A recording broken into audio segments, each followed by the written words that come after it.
Hello and welcome back to my channel.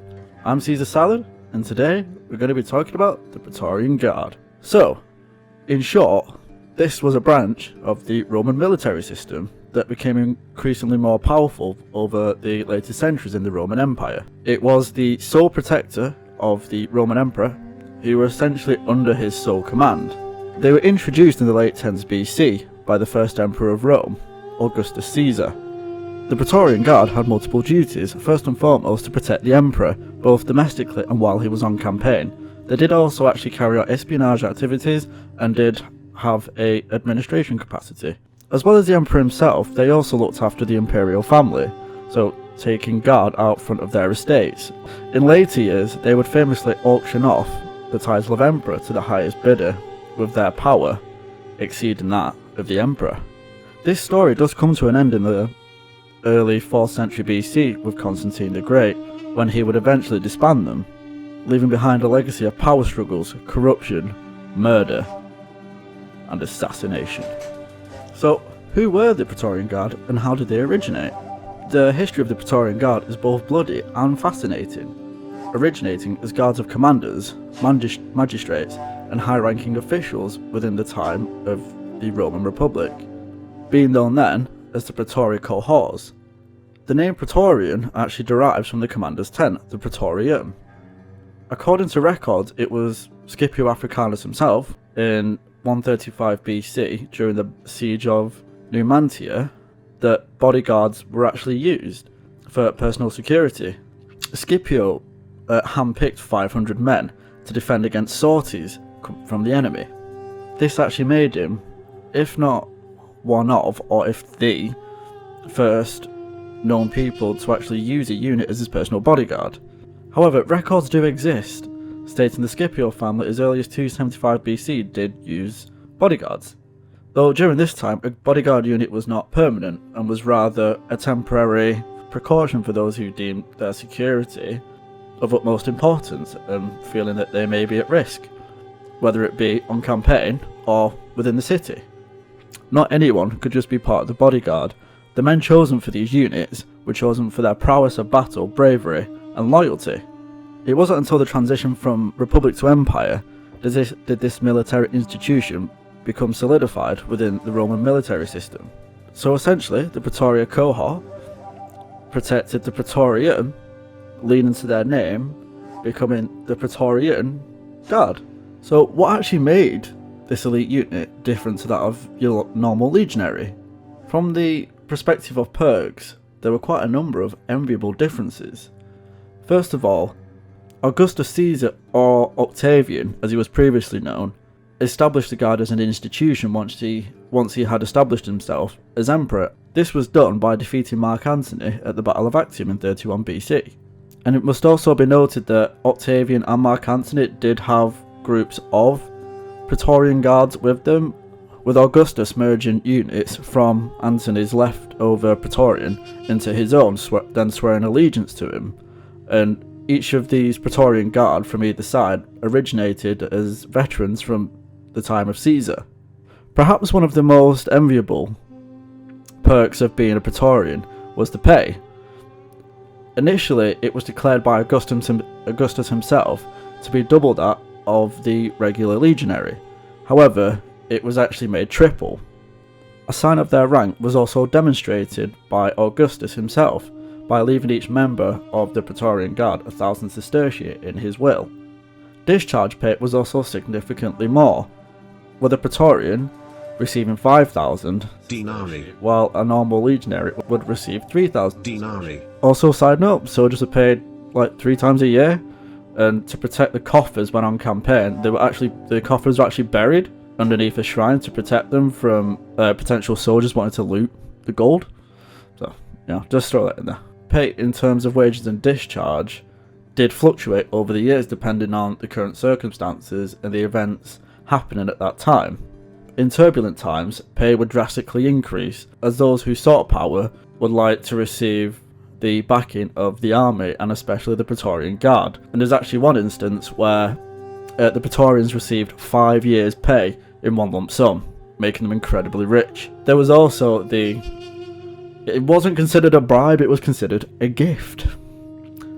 a very large gift, in most cases by each preceding emperor. The time of service was also lowered from 16 years to 12 years, but then was subsequently increased again in 5 AD to 16 years. A normal service for a regular legionary was actually 20 years, and later changed to 25 years in 5 AD, along with their counterparts of the Praetorian Guard. Perhaps one of the key points here is the Praetorians were incredibly privileged, being paid more to serve for a lot less time, making this a very prestigious position. So what were the actual duties of the Praetorian Guard? Well, as previously mentioned, they protected the emperor and the imperial family.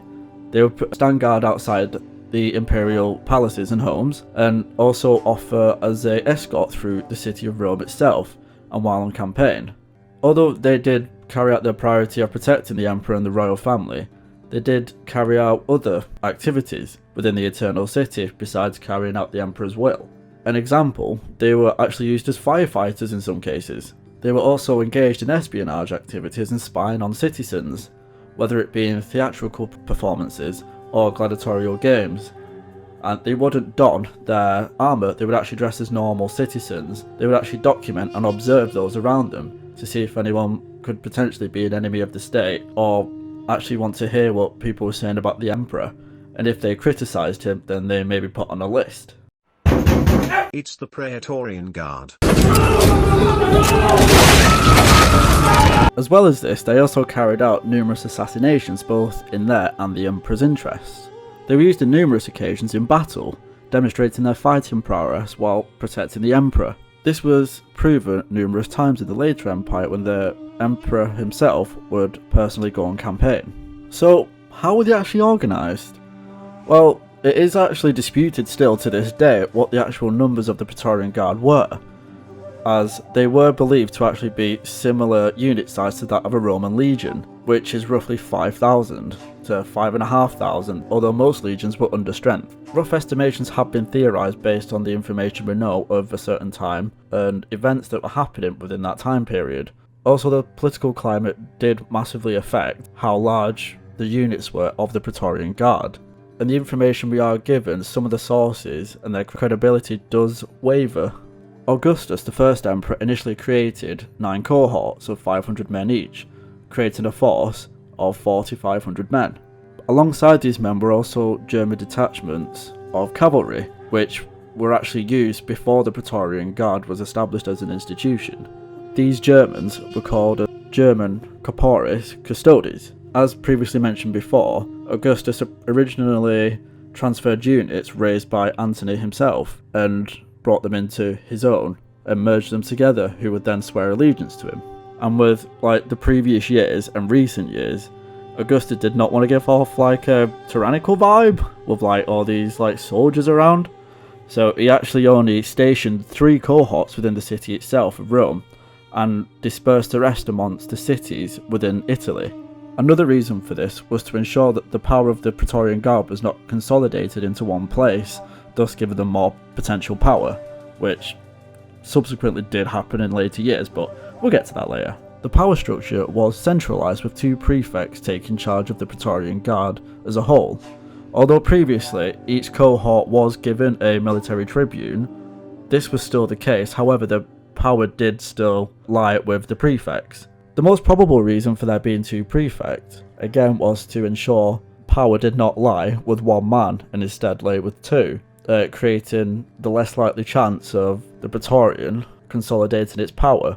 This initially worked under Augustus and his watchful eye, however this would soon change with Sejanus Dianus, which we will talk about later. By the 3rd century AD, we do actually know that the number of Praetorian Guard did actually increase, with still the same number of cohorts, however they were now in double strength, creating almost 10,000 men as a force of the emperor. The number of Praetorian Guard did actually fluctuate between the reign of Augustus and that of Constantine the Great in the early 4th century AD, until their eventual disbandment. So, how did one actually become a Praetorian Guardsman? Well, it's a classic case of nepotism. First and foremost, one had to be fully Italian. However, this did change in I think it was roughly like the 2nd century AD, where it was extended into Spain, Macedonia, and northern Italy, which had been under Roman rule for quite a number of centuries by that time. You must also be between the ages of 15 and 32. Which seems quite young, I know, but apparently that was a request. And you had to come from a reputable family, preferably someone with status amongst the elite classes. As previously mentioned, nepotism did play the major part when being chosen as a candidate as a Praetorian Guard member, with patronage and the right connections being essential if you wanted to be chosen. So, what did Praetorian Guardsmen actually wear? To begin with, they are believed to have worn the Greek Attic helmet, which has a ridge here and a plume that goes back.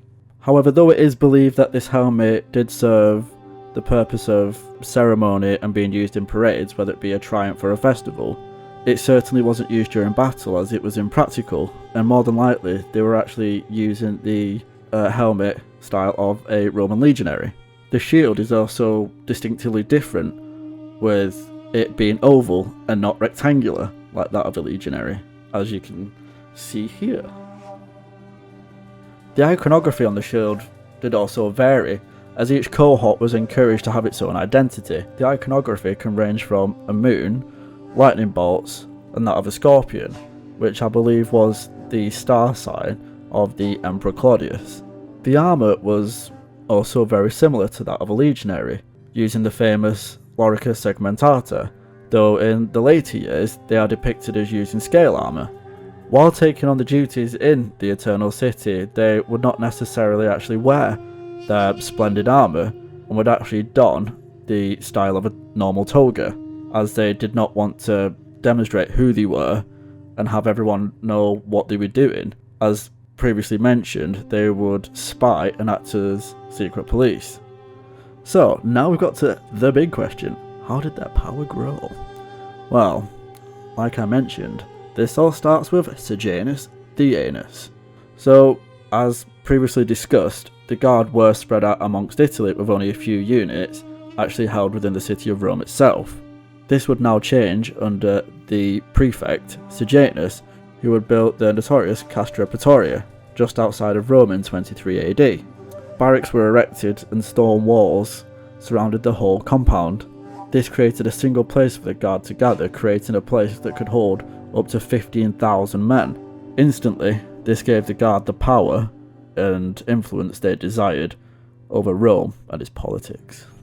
This compound would later serve as stage for numerous famous events in the later empire, demonstrating the power of the Praetorian Guard. The story of Sejanus, the 10-foot dildo, is a story in itself, but I'll only go over the certain aspects that are actually relevant to the Praetorian Guard itself. Sejanus is actually believed to have killed the reigning emperor, Tiberius, his son, Drusus, by poisoning him, as Drusus and Sejanus didn't really get on. Drusus saw Sejanus as too low a birth to actually receive any praise from the emperor, while Sejanus was bitter of Drusus and his lineage to that of the emperor and being next in line essentially. With Sejanus poisoning Drusus, the heir to the throne was dead. Sejanus also requested a marriage to a family member to that of the reigning emperor, which was ultimately denied, making Sejanus furious.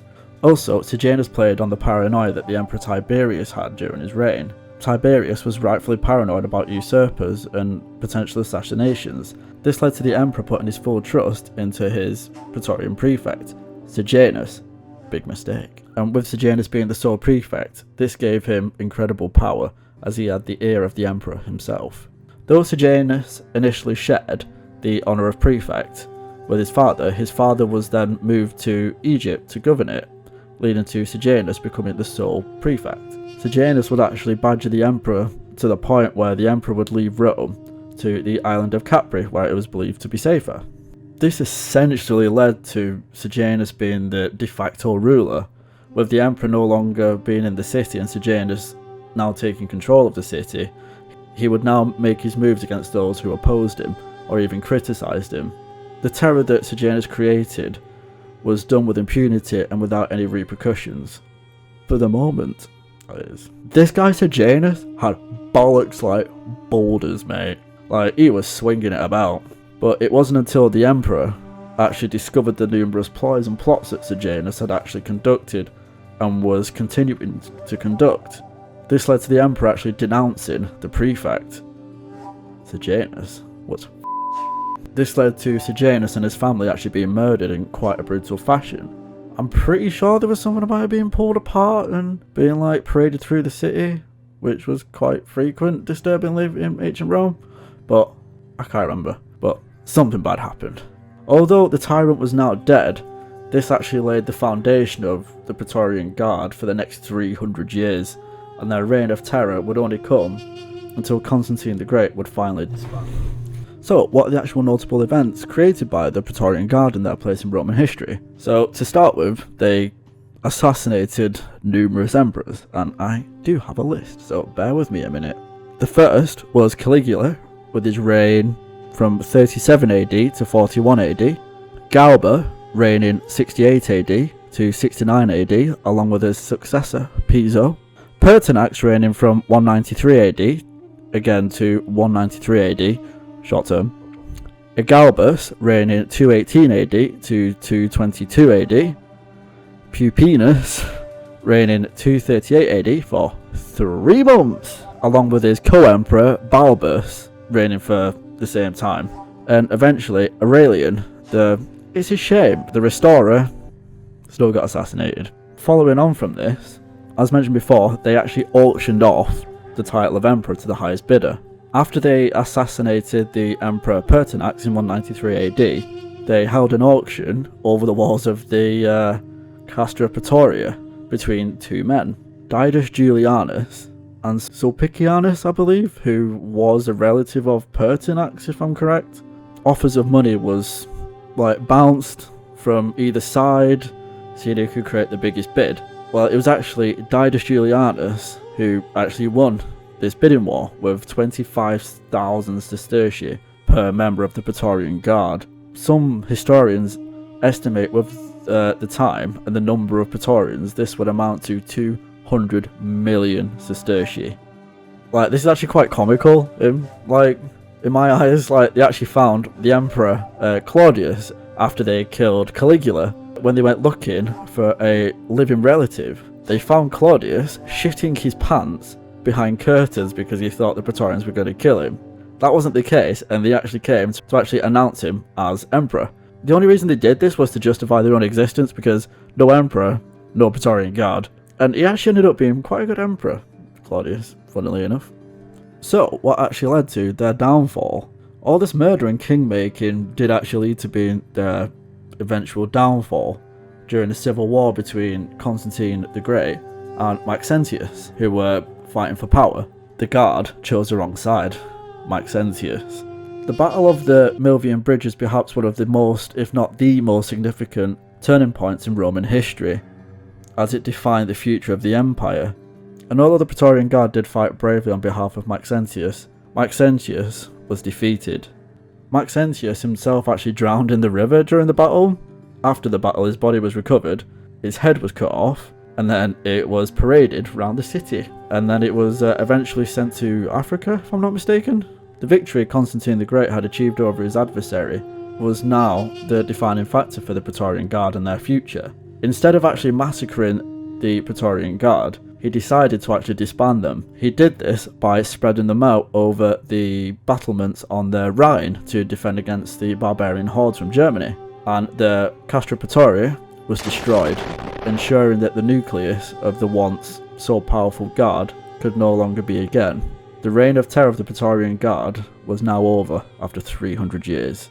So, as we've discussed, the history of the Praetorian Guard is quite messy for such a short period of time in Roman history, and they had a huge impact on the world around them, whether it be assassinating emperors, making emperors, assassinating members who opposed them, affecting the rules and regulations of the empire, and if anything, the history of the Praetorian Guard has demonstrated how power does corrupt, and will demonstrate how far individuals will go to hold on to power or take over power of someone else. Anyway, that's it from me, your boy, Caesar Salad. Hope you enjoyed. Maybe learned something, I don't know. I know I did. And as you can see, I took the advice of someone who said I needed to have a microphone to improve my sound quality, so I did. Anyway, I'd like to thank you all for watching. I'd like to thank the subscribers. I'd like to thank you all for watching, and I'll catch you next time.